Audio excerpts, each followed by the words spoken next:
She put a pot on she hair and gone. Them a the first one out on the dam. Basket on she head, bucket in each hand, hold up on she frack, I wanna she grandson. To the market, them a go. For the morning, the day is dawning. Forgot a crow to give the villagers a warning. Rise and shine, the birds them a sing. All animal take turn as them join in the waking. Cock crow, dog a bark, donkey bray, horse and neigh, even duck a quack. Cock crow. All right. Hey, guess what? Good night. My name is Mark Benchap, and welcome to Anansi Web Education. With me, no stranger to you guys, the president of the Cooperative Republic of Guyana from 2015 to 2020. Oh, yeah.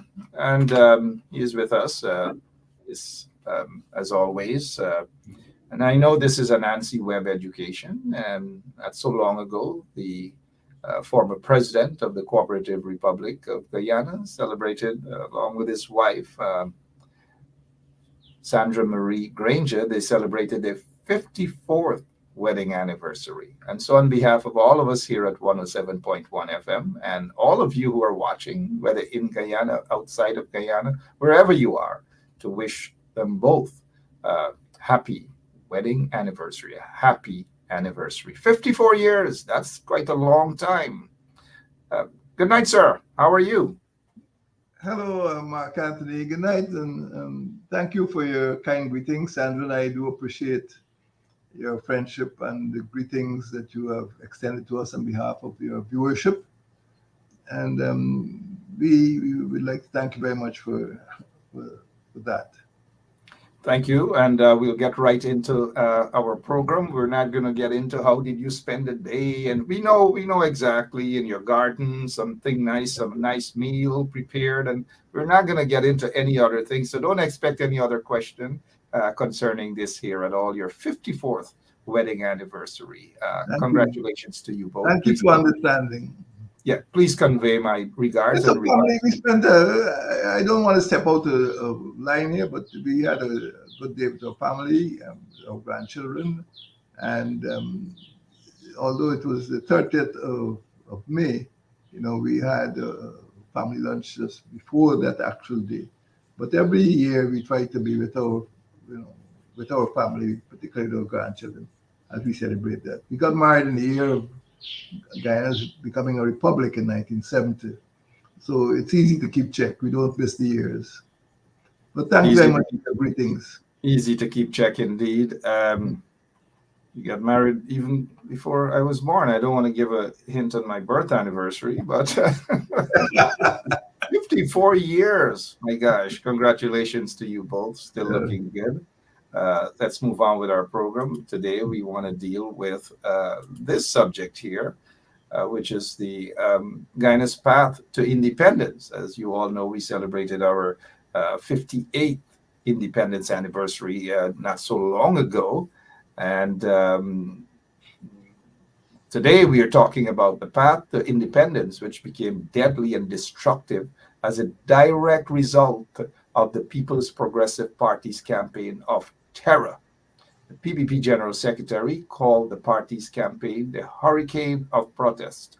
Together with the strike by the PPP-affiliated Guyana Agriculture Workers Union, which is now GAU, the bloody episode of pre-independence history is known as the disturbances. And that is what we will be dealing with today. And so it takes us to the first question as we prepare to hear the responses from former President David Arthur Granger. And the first question, President Granger, it is, what factors led the PPP to launch the Great Terror in 1964? Sir? It's hard to get into the mind of the PPP, but to the public, the Hurricane of Protest was a shock. Those of us who were alive in 1964 were quite shocked at the ferocity of this hurricane. And maybe people like to boast in Ghana we don't have hurricanes, but that was certainly a shock to us.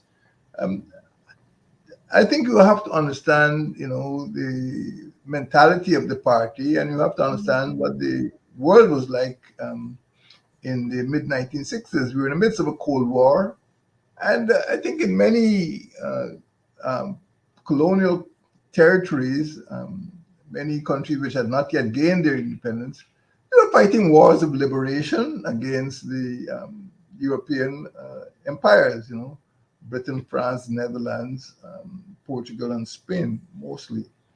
So there was what you would now be called a left-wing approach, and many people admired the fact that the USSR, the Soviet Union, had sponsored workers' liberation. And throughout the 1960s, many liberation wars were supported by the Russians and the Chinese. Those days, the USSR and the PRC, mainly. They provided weapons and training and helping these countries to be free. So I think within that framework, the PPP tried to position itself in the international community as fighting a liberation war against the British Empire. But of course, it wasn't necessary because Britain was trying to get rid of its colonies in the West Indies at the same time. So it was not a liberation war. But I think what the PPP gained from the USSR at that time was a totalitarian mindset. And that is why, up to quite recently, it called itself a Marxist-Leninist party. But in fact, it wasn't Marxist at all. There was no Marxism in Guyana. There was Leninism. And Leninism dealt with a form of political control which denied democracy, denied other parties a role in running the state. So I don't think Guyanese had anything to fear about Marxism, but they had a lot of fear from Leninism, which was a totalitarian mindset. They wanted to exercise total control over everything in the country. And that is what people were opposed to. And I think that was a factor that the PPP was trying to impose a Leninist totalitarian control of the state. All of the organs of the state, should be under the control of that party. And I think that was the first thing that was necessary, or the understanding that was the first thing that we needed to know. Second, because of this totalistic mindset, the PPP, realizing that it was a minority in the country, judged from the results of the 1957-1961 elections, August 1957, PPP actually won a minority. But because of the unbalanced electoral system, they controlled the majority in the Legislative Assembly. So in those days, the PPP never had a majority. They were a minority. But they tried to impose the will of a minority on a majority of the population. And that is what created the problem, because it was an unbalanced system, and they never recognized that other parties should have a role in determining how the state should be administered. So in answer to your question, the PPP felt it had to launch this campaign of terror to impose the will of the minority on the majority. And, they were willing to use terrorism, they were willing to use arson, murder, and in order to destroy people who oppose them. And a lot of innocent people suffered in the so-called hurricane of protests. These were not people who opposed the PPP. These are ordinary villagers, ordinary workers, ordinary citizens. And many innocent people were killed because the PPP was trying to make the country ungovernable, so that the British would not hold elections with a more balanced system, that is the PR system, in which a party was given the percentage of seats in the National Assembly in relation to the percentage of votes that it won at the elections. So the PPP was actually fighting against democracy in 1964. And that is what led it to launch this campaign of terror. So the major factor was that it wanted to impose the will of a minority on the majority. And it wanted in the international community, it wanted to be seen as a Leninist party, which could guide the country in a certain direction, even if it was opposed by the majority. It felt the majority were capitalists, they were colonialists, they were backward, they were conservative, and they were the true progressives. This is not true. This is not true. And they used violence to try to impose their will on the majority of people. So that is my answer to your question. And that is what persuaded them to launch this campaign of terror. It never happened before. I mean, we had some problems in the early 2000s, but that's a different matter. So the British Army had to be brought down here. Well, in fact, the British Army remained here for 13 years, between 1953 and 1966, because of the violence that was perpetrated by and perpetuated by the PPP, particularly during the Great Terror of 1964. So the British Army were a prominent feature in many of the villages and estates along the coast of Guyana. The hinterland wasn't seriously affected, but certainly on the coastline, the British Army was ubiquitous. And of course, they married a lot of Guyanese girls. All right. Looking at our time, and welcome those of you who are now joining us on Anansi Web Education right here on 107.1 FM. The first question answered there by President David Arthur Granger. It takes us to the second question. But before I get to that, we are seeing this as the Son Chapman. A lot of folks probably don't, especially younger folks, don't recall this massacre here. We hear at times the misusage of the term massacre. Maybe some other time we will touch on that, or what constitutes a massacre according to the UN Convention.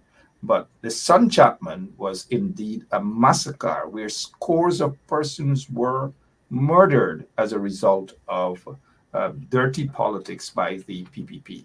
I just saw this and I recall, well, I wasn't born at that time, but lots of stories, horrible stories of the PPP's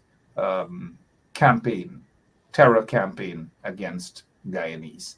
Well, I'll go to the second question, President Granger. It's how did the PPP's hurricane of protest delay the granting of independence? This is one of the great paradoxes of Guyanese history, because independence was never in doubt. There was no reason for Britain to deny independence to West Indian colonies. In fact, some students of history would say that up to now, Britain would have to fight some territories to give them independence because they were a burden. Britain was broke after the Second World War. And sometimes they had to provide so much finance, to pay civil servants or to provide development support, provide security, send them troops and have naval vessels in the area. So it was a burden on post-war Britain. And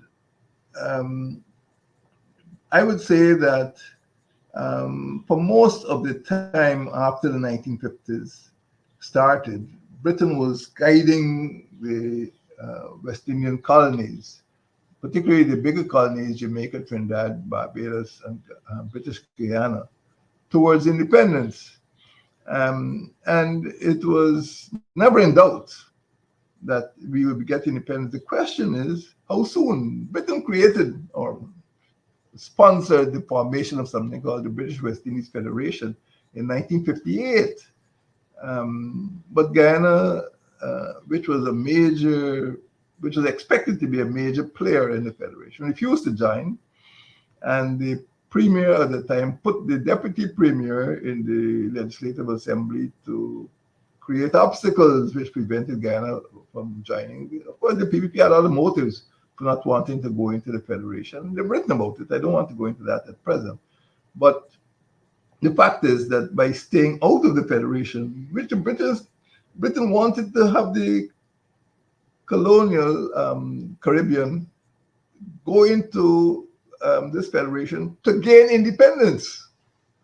So Britain wasn't opposed to independence, but it wanted to gain independence, to have independence. In fact, the federation was actually created. I think headquarters at Chaguaramas. There was a governor general of the federation. Britain refused to join, and British Guyana refused to join in 1958. And by 1962, the federation was on the verge of collapse, and Trinidad got independence in 1962. Jamaica got independence in 1962. And if Guyana, under the PPP, had acceded to the federation, because PNC supported joining the federation, so there was virtual unanimity that Guyana's best interest would be in the federation. So by not joining the federation, Britain, the PPP, prevented Guyana from getting independence in 1962. We could have been alongside Jamaica and Trinidad. But Jamaica and Trinidad were not governed by a party with this Leninistic mindset, this totalistic mindset. These parties were prepared to alternate in office. In Jamaica, you had the GLP and the PNP, and in Trinidad, you had the PNM and so on. But PPP wanted to dominate. PPP wanted to be the only party to take Guyana into independence. So they launched this hurricane of protests in order to prevent elections being held, which could possibly have removed the PPP from office. And this was what the Hurricane of Terror was all about. The Hurricane of Protest was all about. The PPP felt that if democratic elections were held, in 1964, they would lose power, which they did. This is because in the years prior to 1964, PPP was able to get a majority of seats in the National Assembly, in the House of Assembly, as it was then called, with a minority of electoral support. So as late as the elections of 1961, August, PPP was able to gain 57% of the seats with 42% of the votes, while the PNC and United Force together were able to get 57% of the votes and they got 42% of the seats. So the electoral system actually turned democracy on its head. And the PPP, everybody knew the arithmetic, that the PPP knew it was in the minority, but because of the unbalanced system, they felt they could continue getting a majority in the National Assembly without getting majority of support among the people. So the PPP at that time used to ignore the greater part of the country and just aiming its attention at a few constituencies where it had great support on the coastland in order to get sufficient seats to go into the Legislative Assembly. And in 1957, 1961, they were able to get away with it. But after that, it became clear to the PNC and the United Force that the system itself was flawed. And if we were to have a truly democratic country, if we were to have a balanced political system, it had to be changed from the first past the post to the PR. So in a way, the PPP launched this hurricane of protests in order to prevent the introduction of a balanced electoral system, the PR system, which was introduced in 1964. And with 60 years later, in 2024, in essence, we are still using the PR system. So all of the criticisms against the PR in 1964 have proven to be flawed and unworthy. And we have a system, it's different from the system in Barbados or Grenada, but it's a system which works for Guyanese because Guyana is not Grenada. And Guyana needs a system which responds to the wishes of the people. And that is what the majority of people wanted. They wanted a balanced system, and that's what we have. And the PPP didn't want a balanced system, and they launched a hurricane of protest. And a lot of people were killed during that hurricane. A lot of people were massacred. A lot of people were murdered. A lot of houses were burnt. A lot of people were displaced. It was a terrible period. Just because the PPP, had this totalistic mindset that it must control everything. Sadly, indeed, lots of people were murdered, they were killed, there were massacres, compliments of the PPP regime, compliments of them, and they were even the situation in Linden, not necessarily not described as a massacre, but the PPP tried to twist that around. That's for another topic, which takes me now to our final question, President Granger. And let us just pause for a moment to welcome all of you who are now joining us. Some of you may have joined late. It's okay. But welcome to Anansi Web Education. We're talking about the bloody battle for independence and hurricane of protests, massacres under the PPP, directed by the PPP regime. So that's what we're discussing tonight. The final question, President Granger. Where did the PPP GAU campaign of terror have its gravest impact? Well, the tragedy of the hurricane of protest, the tragedy of the disturbances was that, poor people suffered, poor workers suffered. I mean, the first persons to be killed in the hurricane of protest were two ordinary sugar workers from Manchester Village. Monroe, Edgar Monroe, and Ramraj Gunraj, on the 4th of March 1964. These are not rich people. These are not big property owners. These are not capitalists. These are not imperialists. These are ordinary workers. And that was symbolic, that an African and Indian should be killed on the 4th of March, going to work to feed their families. And that was the story of the disturbances, that poor people suffered first and the poor people suffered most. And in fact, apart from the killing of Godfrey Teixeira later in March, a schoolboy of Portuguese origin, going home from school in a school bus. And, of course, we know what happened in a school bus on the 6th of March, 2020. When some students were going to school in West Coast Bobis. So apparently the PPP have an inclination to bomb school buses, which was encouraged, over the last 60 years. But I would say in answer to your question that the impact was on the poor people. They burnt a lot of sugarcane, a lot of hectares of sugarcane. But, many of the sugar planters were not attacked. The British troops were not attacked.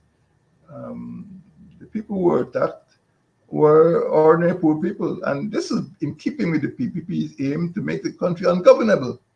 So they felt that by killing poor people, killing ordinary people, there would be a mass reaction by the villagers. And this itself would make the country ungovernable. But they didn't feel that by picking off one or two sugar planters, they would achieve the objective. So it was a callous and cold-blooded campaign against poor villagers. Some people don't know how they got caught up. They were not sugar workers. They were not oppressors. These are, and sometimes very young people, schoolboys, people traveling on a train through the villages. Those days we had a West Coast train system between Perica and Breeden Hoop, and an East Coast one between Georgetown and Rossignol. And particularly in the West Coast, people traveling in a train, ordinary people going about their business would be killed. I mean, in the worst incident, the atrocity, the worst massacre during the disturbances people just going, they came down to town to do their shopping because there was no highway. The highway was built after the PNC got into office. And people traveled by a slow ferry. Uh, and those who wanted to get to Mackenzie, it wasn't called Linden then, would travel by a launch with some Chapman. But the ferry took much longer. And they decided to go. It was a small ferry, a small boat. They can just take a few dozen people. But everyone knew that only ordinary poor people would travel that way. There was no highway, and maybe the big shots would go with the RH car, which was a bigger vessel and perhaps much safer. But the choice of the Son Chapman was significant because it was more vulnerable, and more people more working people would have been traveling on that vessel, and it was blown to bits.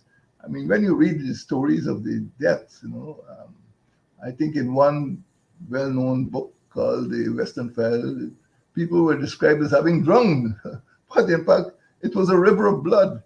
The one or two survivors actually said it was a river of blood. When they tried to swim to the bank, those who were not severely injured, they were swimming through blood, bits of flesh. It was such a nasty affair. So it was poor people who suffered, ordinary poor people who suffered most and who suffered first. And that is where the campaign had its greatest impact. Ordinary sugar workers, ordinary housewives and people going about their work, ordinary students. And this is what they did in the hope, which turned out to be a vain hope, that the British would say this country is ungovernable, let us postpone the elections, let us postpone independence. But they failed. And after they failed, they tried to boycott everything. They boycott the independence stock, boycott the ICJ visit, boycott the Queen's visit, boycott participation in the celebration. In fact, they actually told their supporters not to celebrate. I remember after the administration change in August 2020, one of the first things they did was remove a huge mural of Guyana's first prime minister receiving the instrument of independence from the cousin of the Queen, the Duke of Kent. He came down here on the morning of the 26th of May. He presented the instruments of independence as a representative of the British Crown to the Prime Minister of Guyana as a representative of this new state. And one of the first things the PPP did when they got into office was remove the photograph. They're trying to erase history, by removing a photograph. But it's there. It's a forever truth that the first Prime Minister of this country, elected freely in December 1964, was the one to receive the instruments of independence. And since then, the PPP has been in denial, as if it didn't happen. So they moved the photograph, but you can't remove history. You can move the photograph, but not history. You can remove the photograph, but you can't erase history. History. You cannot erase history. So true. Well said, President David Arthur Granger. And it's sad that we have individuals who are, quote unquote, in government behaving in this manner. You can remove a photograph, but you cannot remove history.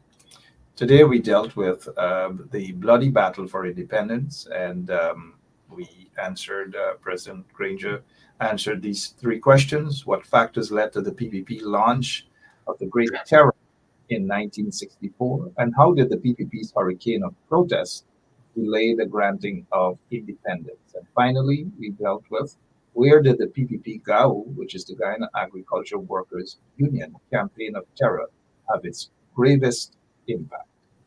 And so those are the questions we had answered today, right here on 107.1 FM, Anansi Web Education.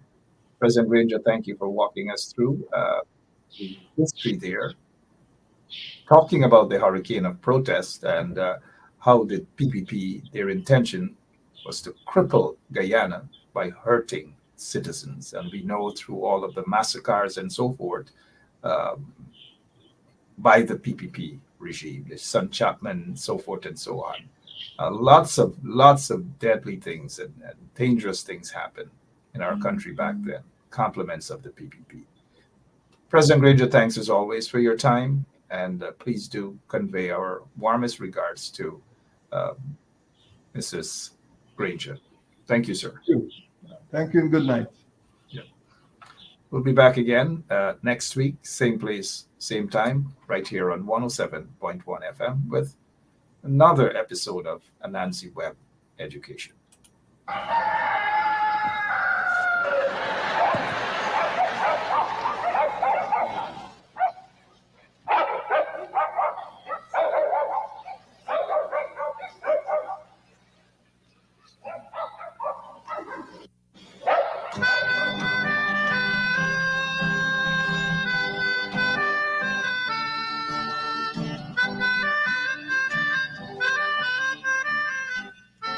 She put a pot on she hair and gone.